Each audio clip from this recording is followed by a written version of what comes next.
राम नारायण राम, जे स्वाभाविक आहेत, जे जन्मजात महान आहेत, ते नेहमी लक्ष ठेवतात. समजा 50 लाख लोक आहेत, त्यातले त्यांनी ठरवले आहे की 10 लाख लोकांना सोबत घेऊन जावे. ते नेहमी शोधत राहतात की कोणाला घेऊन जावे.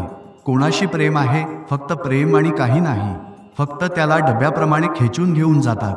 हे संदेशवाहक साध्या कामातही असा कारण निर्माण करतात की दोन्ही व्यक्तींमध्ये तणाव सुरू होतो, वेगळेपण येते.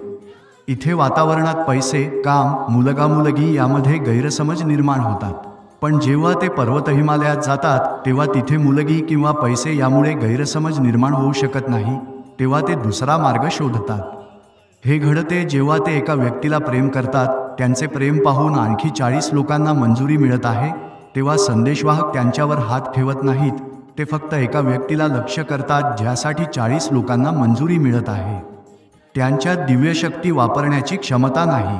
साध्या घटनेच्या माध्यमातून समजा ते रेस्टॉरंटमध्ये बसले आहेत, संदेशवाहकांनी पाहिलं की त्यांना सांगितल्यास सर्व काही बदलू शकतं. वास्तवातील घटनेच्या माध्यमातूनच त्यांचे काम सुरू होते.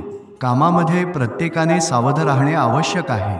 जेव्हा इथे काहीही स्थिर नाही, तेव्हा त्याच्या शाश्वततेबद्दल विचार करण्याचा काहीच फायदा नाही. इथे प्रेमातही शाश्वतता नाही. शास्त्रानुसार जो देव आहे, प्रकृतीचे जे देव आहेत, त्यांना या सर्व गोष्टींची आवश्यकता नाही.